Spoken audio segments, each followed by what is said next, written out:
Hello, everyone. Welcome to a WebEx edition of the season finale of Pit Pass on UWW-TV. I'm Tyler Scheuermann. Along with me today is my co-host, Matt Bruzas. We come to you via WebEx again due to COVID-19 and social distancing. How have you been since the last episode, Matt? I've been doing pretty good, kind of settling into a chugging along with schoolwork, trying to be active, trying to stay in shape, and also trying to balance that out with working some hours at my grocery store, pick and save. So I'm doing pretty good.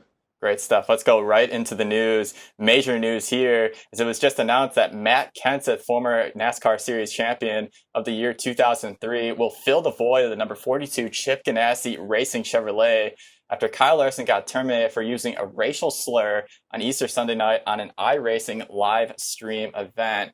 This is a huge announcement as Matt Kenseth. He was recently just granted a playoff waiver when they get back racing, so he could compete for the championship this year if he wins a race. Yeah, he definitely could, and that's huge because now you get the mindset of Chip Ganassi Racing, and you see that they're in a win now mindset. This is a huge get for both sides, as the timing was perfect for both of them. As you said, Matt Kenseth wasn't even looking at racing 2 weeks ago, but now he's been staying in great shape. He's been staying he's been getting himself ready mentally, and he brings in a winning attitude to the team. And what do you think the outlook for Matt Kenseth's going to be this year? He's really excited to come back and work with the team. He's reunited with Kurt Busch, his former teammate and friend from the Roush Racing days back in the early 2000s. I think it's pretty much the politically correct move in terms of sponsors. Sponsors have always loved Matt Kenseth for his clean image. What do you think the outlook for the season in the 42 for Matt will be? Yeah, I think it's gonna be great because he's a person that brings in no baggage. He's gonna bring stability. He's a family man, and he's a winner, most importantly. And he's gonna get the job done. I think he can win it. I think he can win a race, maybe compete for two. But as long as he gets that one race, who knows? And I think as long as he got a shot in the playoffs, he can be a dark horse. 48 years old and still hungry. But let's talk about another significant news marker that's been going around in the sport. News recently broke that Darlington is most likely going to be the first race run on May 17th in place of the regularly scheduled All-Star Race weekend. North Carolina Governor Roy Cooper deemed NASCAR teams an essential business so teams can get back to work on the cars. The significance of this, Matt, it's pretty big as we could see racing right around the corner. Yeah, it definitely is, and it's pretty big because now you have a state that you can run races in, and if you're deemed essential in that state, you can now run races where it chews up some time to where it gives other states more time to release those orders and loosen up those stay-at-home orders. And obviously you keep your social distance, but you now have a race or a state where you can run multiple races and have other races if needed. We're going to take a quick pit stop, but don't go anywhere. You are watching a WebEx edition of the season finale of Pit Pass on UWW-TV.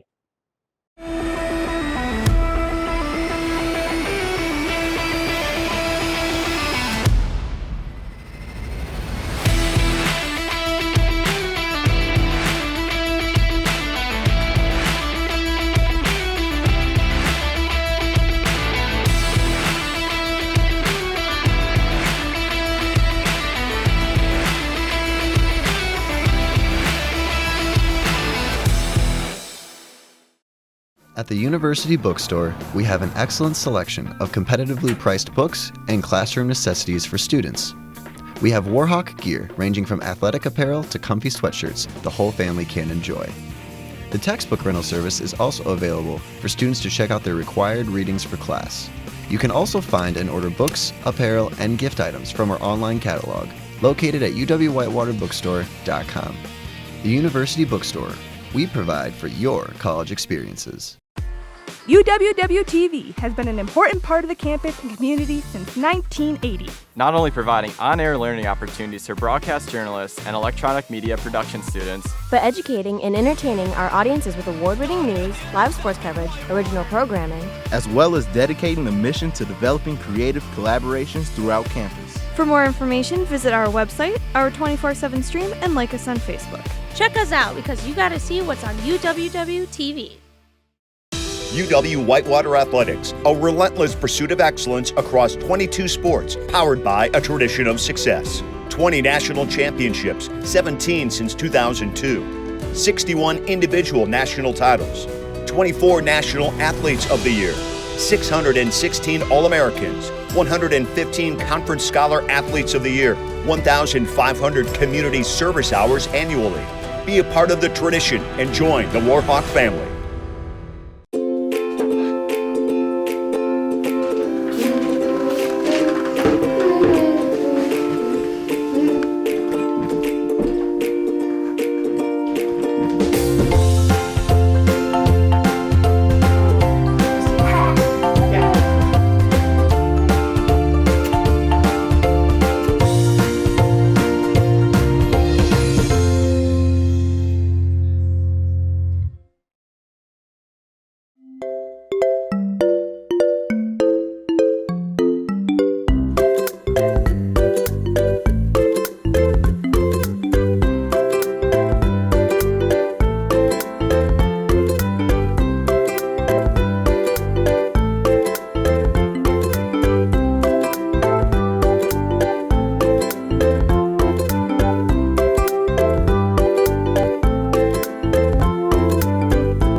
Welcome back to Pit Pass. Let's talk about the Pro Invitational Series race at Virtual Talladega, a super speedway. Alex Bowman, what a finish. It was 3 wide coming to the line between him, Corey LaJoie, and Ryan Priest. The race saw 14 leaders and 27 different lead changes in the 74-lap overtime race, which featured 39 cars.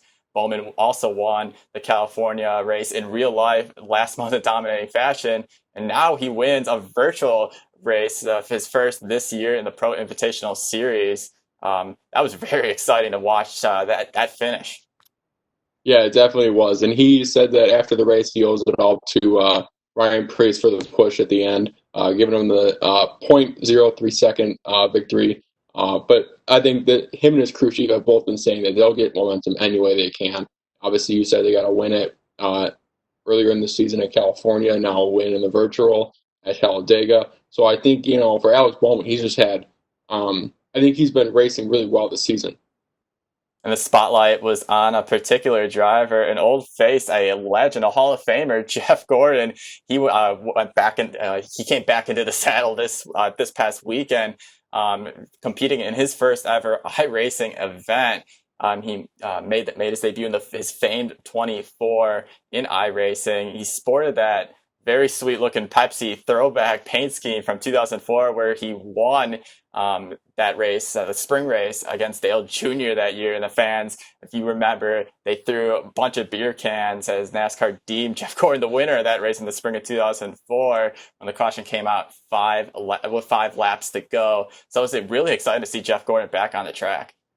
Yeah, it definitely was. And then, he's, kind of the retired veteran, and now being in the broadcast booth, he's been able to stir it up with, with other drivers commentating when he's racing, especially Clint Boyer. That was fun to see. And I think it's just really good to see that him back in the race again. And then now that he's back, like in the broadcast booth, and then he brings in a whole other dimension to the race, now having that experience. So I think it was really good to see. And that was very exciting with him being the in-race reporter of Clint and Boyer. Those guys are funny all broadcast long. But just it was really competitive the whole way through. The top 7 were separated by roughly 0.2 of a second. That is insane. Obviously, we had the photo finish 3 wide coming to the line. Bowman, after that win, now makes 4 different winners in the iRace Pro Invitational Series this year. Hamill won at Homestead. Timmy Hill won at Texas. Byron went back-to-back at Bristol and Richmond. And Bowman won at Talladega. Before we go, Matt, I'd like to get your final thoughts on the season finale of Pit Pass and your outlook for the rest of the NASCAR season once we get back to racing. Yeah, I think overall it was really fun to be a part of Pit Pass. Obviously, I think this will probably be one of the highlights of my college career looking back, because I was able to win an award for this show, first place. So that's, and most of all, it expanded my knowledge of NASCAR, and it's always nice to know or have a background knowledge of, I never know when I'm going to need it. So it's good to know. And, overall I had a lot of fun doing it. So I just thought that, And then for the outlook on the NASCAR, I think that's going to be really fun. I think Matt Kenseth can win a race, and it's going to be really fun watching him race again because he's the reason why I would watch NASCAR growing up. He would always compete with Tony Stewart, and that just brings back memories of when you'd watch it and go down to the wire. So it'll be really fun to see these guys get back in the track, and I'm sure they're going to give it their best because they've been sitting at home, they've been doing iRaces, but then when you get out to the real track, it's going to be really fun because they're going to give it their all, and it'll be really exciting to see what they can bring. I echo your thoughts, Matt. It's been just a dream come true for me to have the opportunity to do this show. It's my dream to work in the NASCAR industry, especially specifically in the media world there. And to do this show has been awesome. To win the award, Matt, was one of the most exciting moments that I could possibly remember. I did not see that coming. We did not see that coming. It was just a genuine special moment that was just very, very sweet. And I got to thank you for being a part of this show, Matt. It wouldn't be anything without you or my co-producer, Sammy Huggins. So I got to thank you guys deeply for that. My outlook for the rest of the season is you got to look out for the Penske Fords. Joey Logano, he had 2 wins in the first 4 races before COVID-19 shut down everything. You have to look for those guys. I think Byron's going to be a guy that's going to break out when we come back. I mean, those Chevys have been looking really good too. I think he's going to get his first career win in the Cup Series. That will do it for us on this WebEx edition, the season finale of Pit Pass on UWW-TV. For Matt Bruzas and myself, Tyler Scheuermann, we thank you sincerely for watching, and always remember to keep the finish in mind.